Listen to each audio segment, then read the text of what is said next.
Irmãos, vamos falar hoje sobre a guerra interior de cada crente. A guerra interior que todos nós batalhamos, trilhamos todos os dias. Tá? É um capítulo um pouco denso, mas fazer um bom resumo, uma boa exposição da palavra. Né? Na exposição da palavra, gente, eu sou um servo da palavra. Eu só apenas repasso que a palavra está falando. A partir do versículo 7, de preferência na King James, se possível.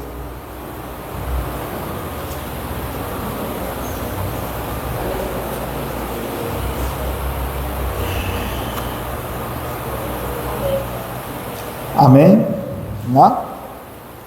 Assim diz a palavra do Senhor. Portanto, que concluiremos?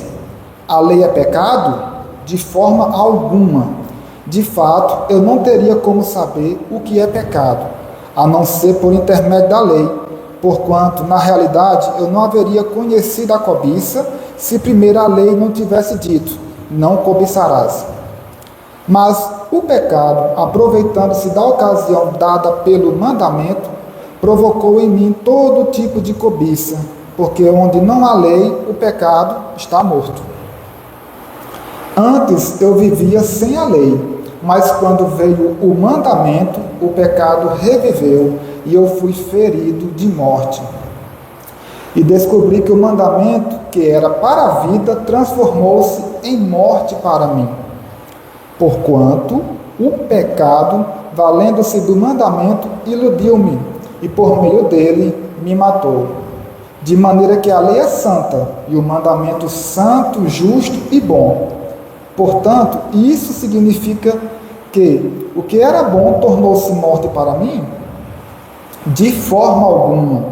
Mas o pecado, para que se revelasse como pecado, produziu em mim a morte por intermédio do que era bom, a fim de que, por meio do mandamento, o pecado se demonstrasse extremamente maligno.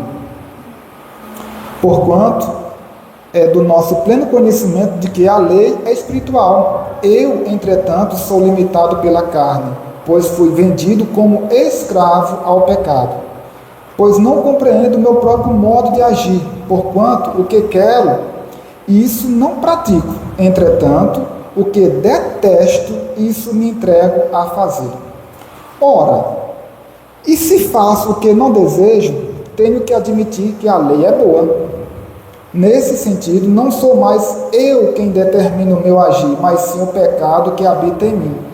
Porque sei que na minha pessoa, isto é, na minha carne, não reside bem algum, porquanto desejar o bem está presente em meu coração. Contudo, não consigo realizá-lo, pois o que pratico não é o bem que almejo, mas o mal que não quero realizar. Esse eu sigo praticando. Ora, se faço o que não quero, já não sou eu quem o realiza, mas o pecado que reside em mim. Assim descubro que essa lei em minha própria carne. Quando quero fazer o bem, o mal está presente em mim. Pois no íntimo da minha alma tenho prazer na lei de Deus, contudo vejo uma lei agindo nos meus membros do meu corpo, guerreando contra a lei da minha razão, tornando-me prisioneiro da lei do pecado que atua em todos os meus membros. Miserável ser humano que sou, quem me libertará deste corpo de morte? Graças a Deus por Jesus Cristo, nosso Senhor, de modo que eu mesmo com a razão sirvo a lei de Deus, mas com a carne a lei do pecado. Amém? Senhor Deus, Pai querido, em nome do Senhor Jesus, ó Pai, esteja conosco, nos conduzindo, ó Pai, com a palavra, em nome do Senhor Jesus. Amém.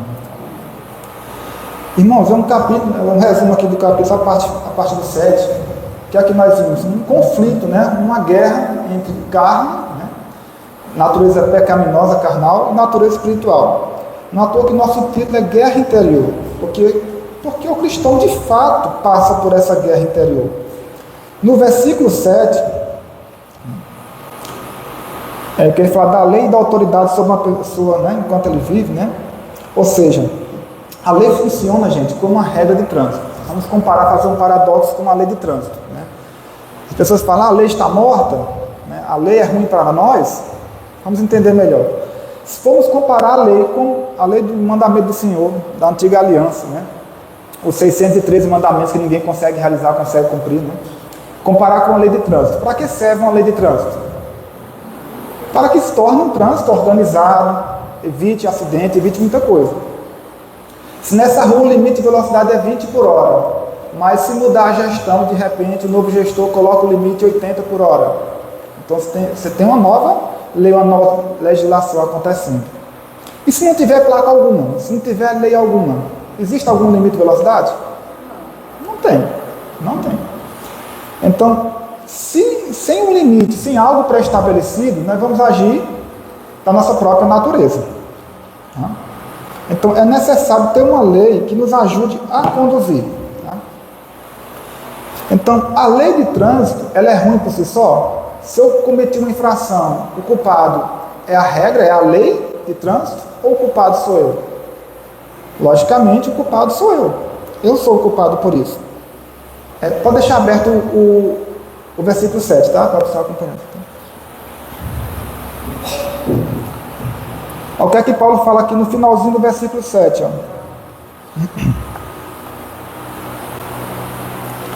E Paulo fala, ele não saberia o que era cobiça se primeiro a lei não tivesse dito, não cobiçarás. Interessante, né? Dos 10 mandamentos, Paulo cita como exemplo apenas o último, o 10º. Né? Por que não falou os outros mandamentos como exemplo para a vida dele? Usou só o 10º mandamento. Né? Então Paulo era um fariseu, um doutor da lei, ele conhecia bem a lei, ele tinha pleno conhecimento. E para os fariseus, o que importava são as ações externas, as ações que são vistas pelos outros. Ou seja, a sua religiosidade, a sua espiritualidade tem que ser algo externo, externado, que todos pudessem ver. Mas Paulo cita um mandamento que na verdade é o único mandamento que não é externo, que não se pode ver externamente. Tá? Então, quando ele fala não cobiçarás, ele não citou os outros mandamentos que são, né? Se você lembrar, o primeiro mandamento, não terás outros deuses diante de mim. O segundo, não farás para ti nenhuma imagem de escultura, não adorarás, não se prostrarás, não prestarás culto a ela, e por aí vai, né? Lembrar do sábado, honrar pai e mãe. Sexto, não matarás, não adulterarás, não furtarás. O nono, não dirás falso testemunho contra o teu próximo. E o 10º e último, que fala, não cobiçarás a casa do teu próximo e não cobiçarás a mulher do teu próximo. Ou seja, não cobiçarás as coisas do teu próximo, não importa o que seja, se é o carro, se é o emprego, se é a casa, o que seja. E não cobiçarás a mulher do teu próximo. Às vezes parece ser fácil, a gente está aqui na igreja, a gente dá um glória a Deus, levantar a mão, mas muitas vezes o coração está cobiçando alguma coisa. Eita, fulano está com um carro novo, eita, fulano isso, eita, o cabelo de fulano deu um trato e tal. Então, a cobiça, o 10º mandamento, é o único mandamento que é subjetivo. Não é externado, não vê, as pessoas não veem, está interno dentro de você. Todos os outros são coisas que você faz dentro para fora. E o 10º mandamento que Paulo usa aqui como exemplo, para ele fala da cobiça. Porque quem é que vai ver a cobiça? Os outros veem? Não. Quem é a pessoa capaz de ver a cobiça dentro de nós, que está dentro de nós? Só Deus. Então todos os outros mandamentos são objetivos, estão claros, na cara, todo mundo vê. E o último mandamento é subjetivo, só Deus vê. Aqui Paulo começa a desenhar isso aqui, ou seja, o último mandamento, ele fala como espelho, ele começa a jogar na cara dos cristãos de Roma. Olha o espelho aqui na frente de vocês. Então esse 10º mandamento, o último mandamento é um espelho. Então o propósito da lei não é me salvar, pois se fosse, eu teria que ser perfeito. Quem é que é perfeito? Quem é que nunca falhou? Quem é que nunca falhará? Né? Só Cristo foi perfeito, só Cristo cumpriu toda a lei. Pode passar para o próximo versículo, tá? No versículo 8,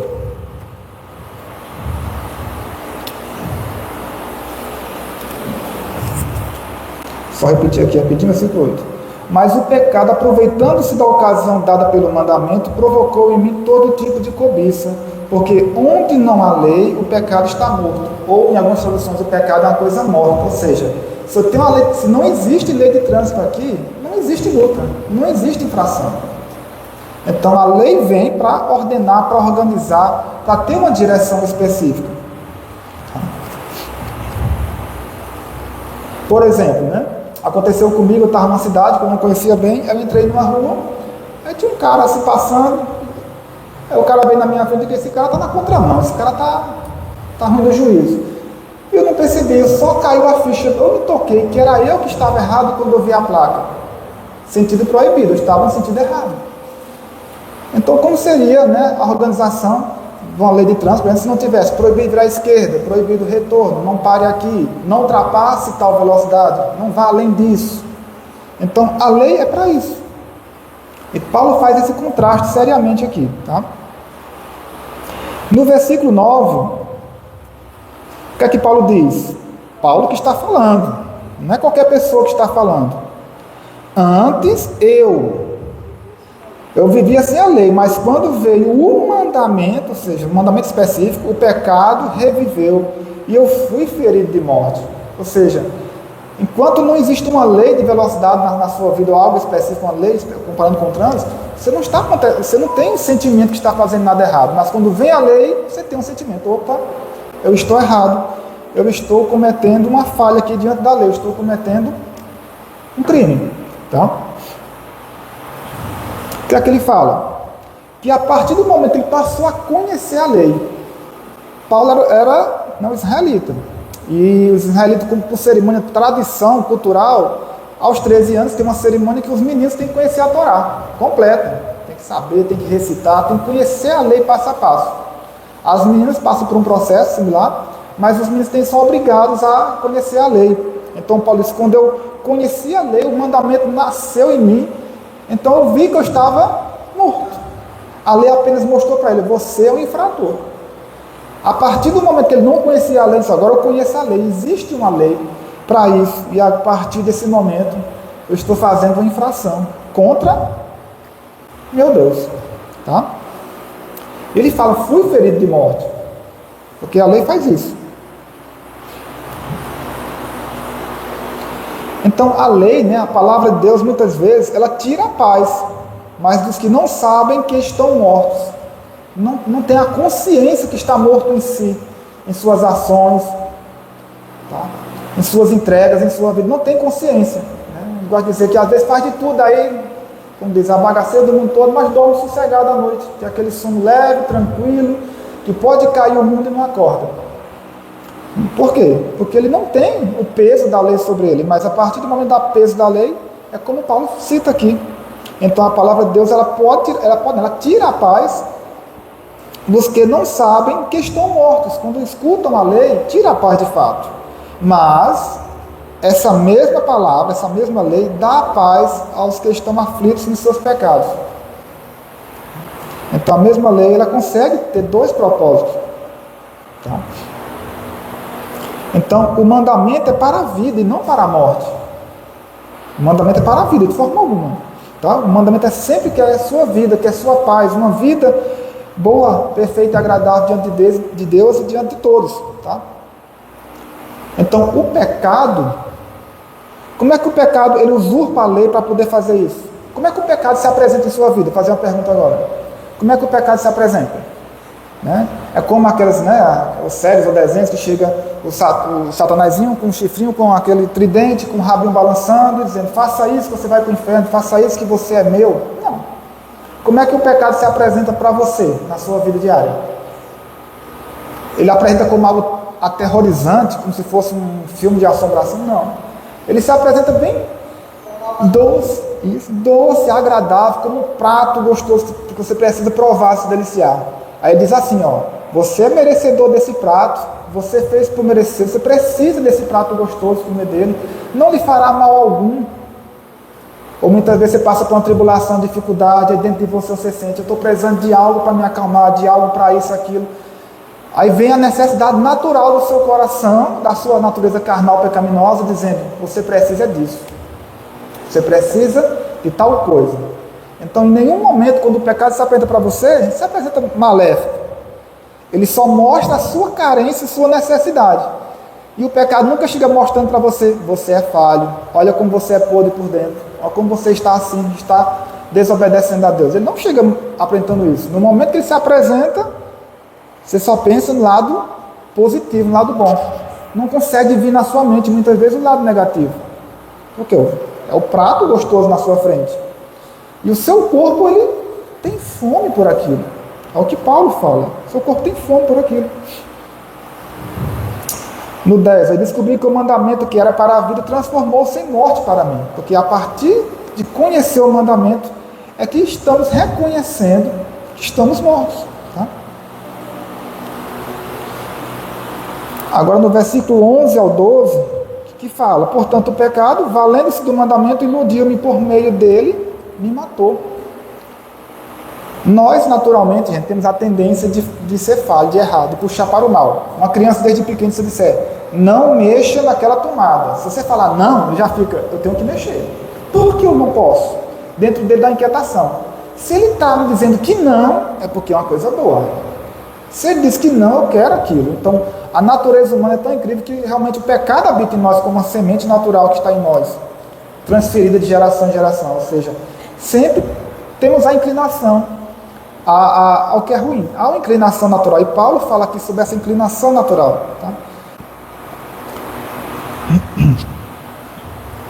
Então, o que acontece na prática é que a lei veio para ser uma via de acesso ao pecado, tanto na experiência que Paulo teve, como também para todos nós, né, seres humanos.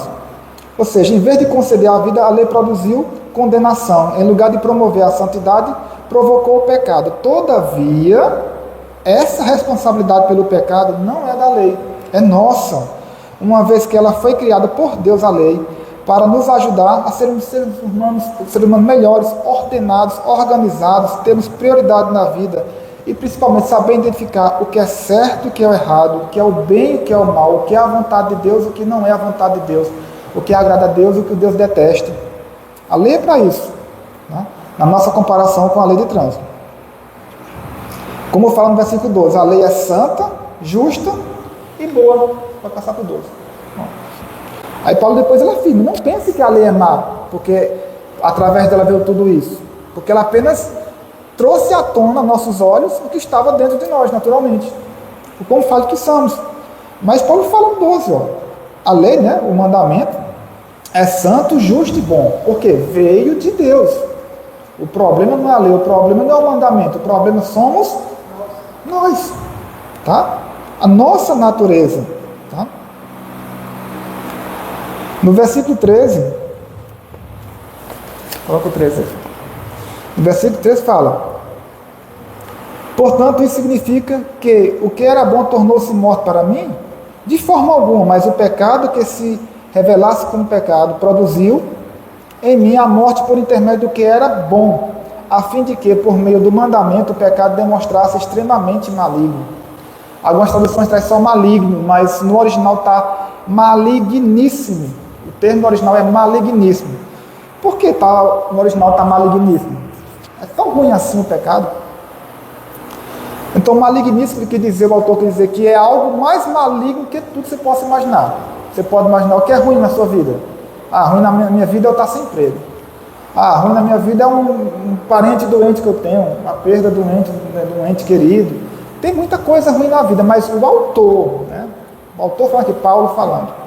Não é eu que estou falando, não. Ele colocou como maligníssimo, ou seja, como o mais maligno dos malignos que possa acontecer com o ser humano. O algo mais maligno do que tudo isso.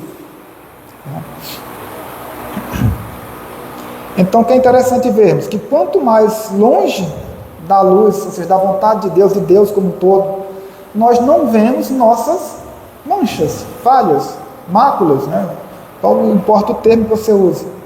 Tá? Porque se, né, Deus é luz, nele não há sombra de variação, na luz em si, se pegar uma luz, dentro dela não existe sombra. Né?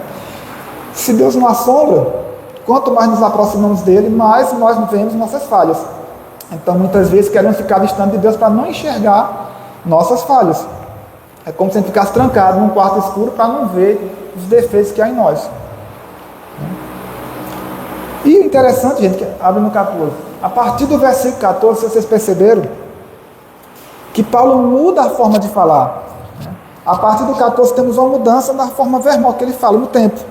Ele deixa de falar no passado e começa a falar no presente. E ele passa do impessoal para o pessoal. Ele para, começa a falar só dele. Agora é eu. Então, Paulo só falando sobre ele.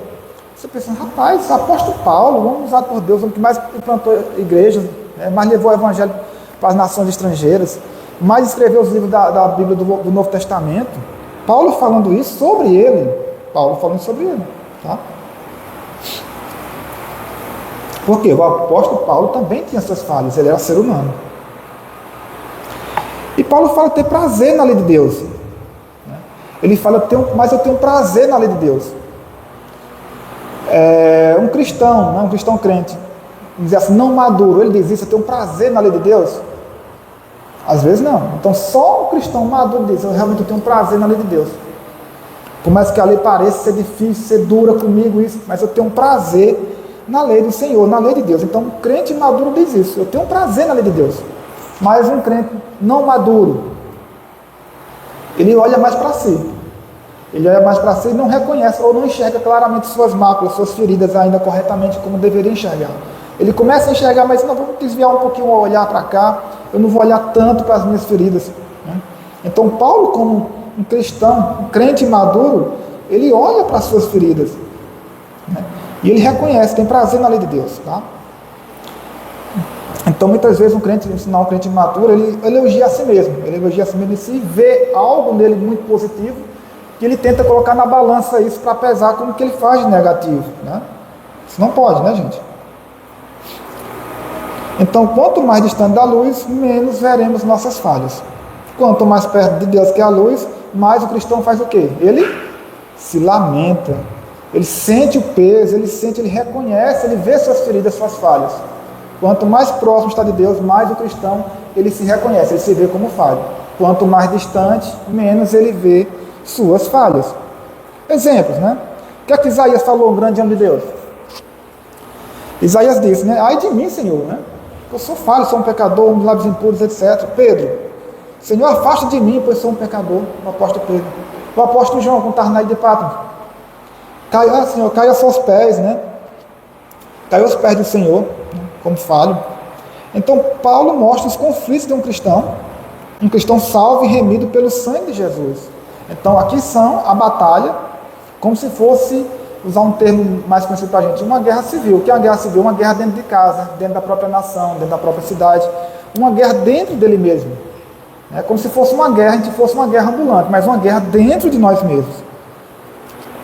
Então, quando olhamos para Jesus, nós vemos o Deus que não conseguimos ver. E, ao mesmo tempo, nós vemos em nós os seres humanos que não conseguimos, o ser humano que nós não conseguimos ser. Nós somos falhos. Se você olhar para Jesus, Jesus é o modelo, é o alvo, nosso alvo é Cristo. A gente se vê como falho. Olhou para Cristo, a gente se vê como falho. Se você estiver olhando para qualquer outra coisa que não seja Cristo, aí você não vai se ver como falho. Tá? Uma pergunta. Quando você foi convertido a Cristo, sua natureza pecaminosa, ela foi cancelada ou eliminada totalmente? Pode responder para você mesmo. Quando você foi convertido para Cristo, sua natureza pecaminosa, ela jogou na sacola, no lixo, foi embora, acabou-se. Não está mais comigo. Aconteceu isso com ela? A resposta bíblica é não. Porque agora você é uma nova criatura, mas ainda está sujeita ao pecado, você está neste mundo. Aí temos que ter um pequeno lembrete diante disso, que nós fomos justificados pelo sangue do Senhor Jesus, pelo sangue do Cordeiro. O que é ser justificado? É o capítulo seguinte, 8, ele fala muito sobre isso, por a vitória, a salvação e a certeza da salvação em Cristo. Em Cristo, não na lei. Mas nós somos justificados e libertos, ou seja, justificado significa absolvido de uma pena, absolvido da multa, absolvido da condenação. Foi o que Cristo fez na cruz. Quando ele disse, está pago, que é no original lá a Tetelestai, quer dizer, pago a dívida, está consumada a dívida, está consumado significa está pago. Ou seja, a dívida, a escritura de dívida que existia, foi paga por ele na cruz. É uma dívida que você estava preso, mas depois você paga aquela dívida, você sai da prisão, porque alguém pagou aquela dívida por você, não foi você que pagou, foi Cristo que pagou. Então nós passamos por um processo de santificação, que é um processo, está acontecendo, durante a nossa caminhada. E a libertação total do pecado? Vai ser quando? Apenas na glorificação, exatamente, na glorificação. Ou seja, quando a gente for para o Pai. Então, enquanto está neste mundo, está sujeito à lei, está sujeito às penalidades, está sujeito às falhas naturais de nossa carne. Então, enquanto há vida, haverá uma batalha dentro de você. Essa batalha sempre vai existir. Muitos cristãos ficam frustrados. Aí eu pensei que aquela antiga vontade tinha acabado, tinha morrido no dia da minha conversão. Eu pensei que no dia do meu batismo, quando eu descer e subir, tudo aquilo como se fosse lavado e acabou, não existe mais nada. Aí muitos cristãos ficam frustrados porque descobrem que aquela transgressão, aquele pecado, parece que sumiu, desapareceu, mas parece que fosse uma semente. Ele volta a brotar de novo. Ele naturalmente quer brotar na sua carne, no seu coração. Ele volta. Aí muitos ficam frustrados. Não, porque eu deixei de ir para a igreja, deixei isso aqui, porque eu vi que meu coração estava surgindo a antiga vontade, que eu pensei que estava morta, e agora está voltando. O que aconteceu comigo? Eu não me converti de fato, e ficam tristes e frustrados. Não é para ficar triste e frustrado, pelo contrário, é ter a consciência, como Paulo teve a consciência aqui falando, do que habita dentro dele. Paulo todo tempo fala, é como se fossem dois seres dentro dele. Tá? É como se fosse ele personifica o pecado que há no corpo humano, como se fosse uma entidade, um ser, ou como se fosse uma personalidade. É como se dentro de você tem duas pessoas dentro de você. Vocês são dois. Um natural e um espiritual. Todo tempo há essa batalha. No versículo 15, olha que interessante no 15. Está já concluindo. Abri aqui no 15. O que é que diz o versículo 15? Ó? Pois não compreendo o meu próprio modo de agir, porquanto o que quero, isso não pratico. Entretanto, o que detesto, isso não consigo fazer. Ele fala que detesto, não consigo fazer. Só entrega a fazer, né? Acabo fazendo, né? No 16, ora, se faço o que não desejo, tenho que admitir que a lei é boa. Então Paulo admite que a lei é boa. Interessante que parece uma coisa como se fosse paradoxal, né? Como se Paulo fosse esquizofrênico. Como é que você quer uma coisa e não faz, o que você não quer, acaba fazendo. Né? Mas ele está falando do conflito tão grande que há com ele. E no versículo 18 ele fala, porque sei que a minha pessoa, ou seja, a minha natureza, isto é, a minha carne, não reside bem algum. Ou seja, quando ele fala carne, a nossa natureza carnal pecaminosa, não é a carne corpo em si, a natureza carnal pecaminosa. Porquanto o desejar o bem está presente em meu coração, contudo, não consigo realizá-lo. Ele fala que dentro dele tem um desejo de atender, de fazer a vontade do Senhor, mas muitas vezes não consegue realizar. Então você tem dentro de você, mesmo após sua conversão, como se habitasse ainda a natureza do velho homem, mas tem agora uma natureza nova, do novo homem. Você pensava que ia ter paz e sossego, você agora tem guerra, tem conflito. Você pensava, eu ia ter sossego, mas vai ter conflito na sua vida, porque vai ter agora conflito da sua natureza carnal pecaminosa natural com o Espírito do Senhor que vive em você agora. Tá? Então, você pensava que ia ter paz, agora tem guerra. E todo dia tem que declarar guerra. Você tem que declarar guerra muitas vezes, porque você sente aquela vontade acontecendo dentro de você, você está declarado guerra. Hoje é dia de guerra. E como você está se preparando para essa guerra diária? Como você vem se preparando para essa guerra civil dentro de você, que está acontecendo com você? Lembre-se, você é uma guerra ambulante.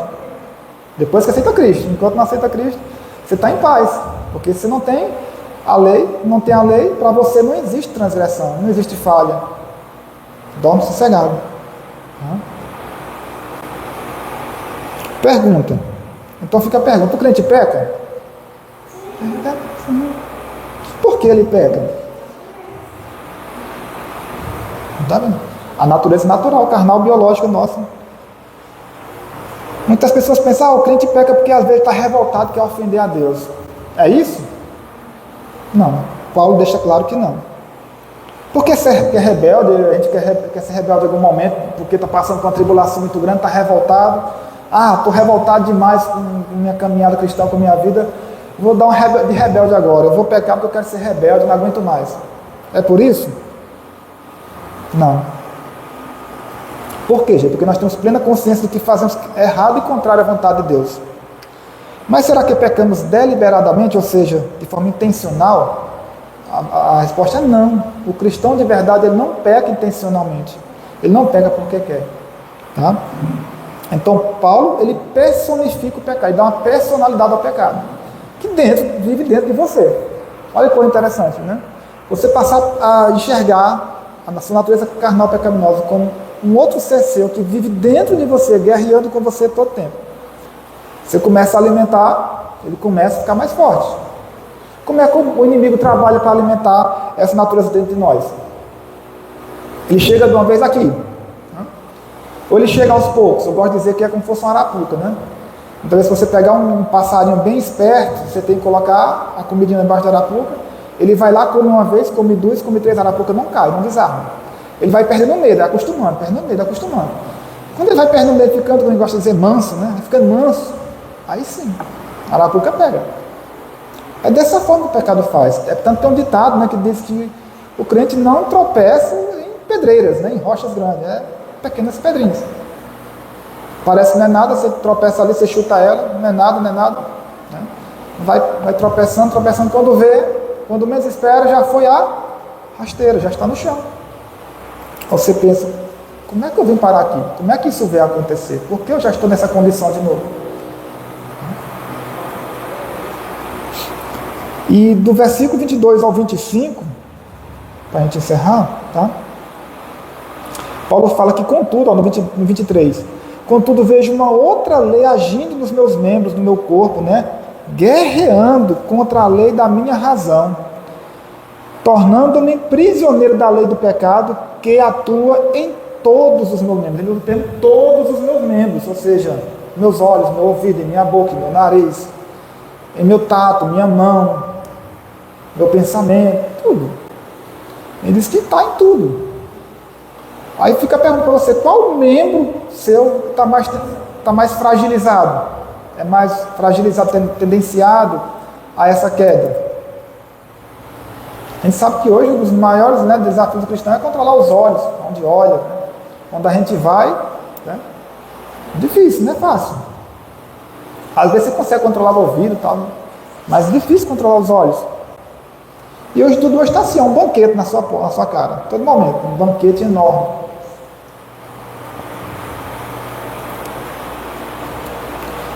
Então Paulo fala, dentro de mim, né, do meu homem interior, tem uma natureza, ele fala da natureza. Ele fala dentro de mim, quando ele fala dentro dele, ele fala que no meu extremo interior tem a natureza de Deus, a natureza de Cristo. Habita o Espírito Santo que quer outra coisa. Deus quer. O que é que Deus quer de sua vida? Já parou para pensar? O que é que Deus realmente quer da minha vida? O que Deus quer de mim de fato?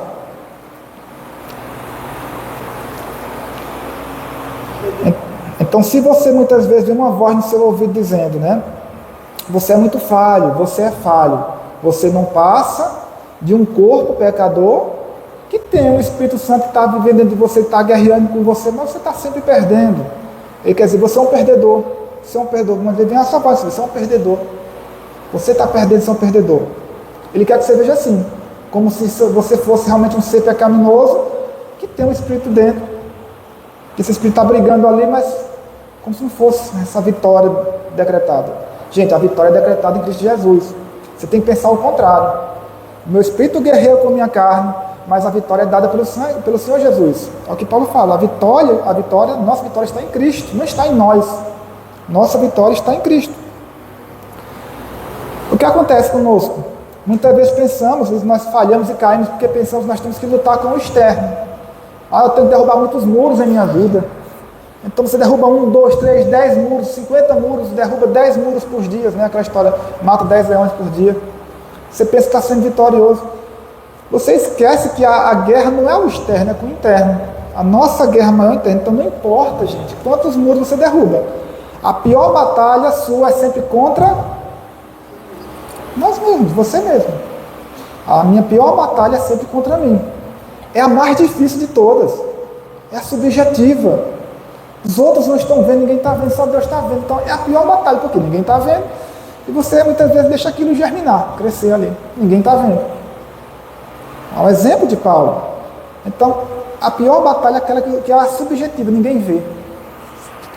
Você sabe o que está acontecendo, você sente acontecendo aquela batalha começando em você, você deixa ela, como a gente fala correr frouxo. Então, seu maior inimigo não é o que está fora, mas o que está dentro de você. A partir do momento que você, como cristão em Cristo, né, crente em Cristo, reconhece que a pior batalha é a que está dentro de mim, que você começa a zelar por essa batalha, começa a cuidar de você mesmo, sua caminhada cristã, aí sim, é o Senhor da vitória. O Senhor cuida dessa vitória, você tem que cuidar dessa vitória. Está tudo nas mãos do Senhor e você deixa tudo correr frouxo. Não pode. Nós temos que batalhar.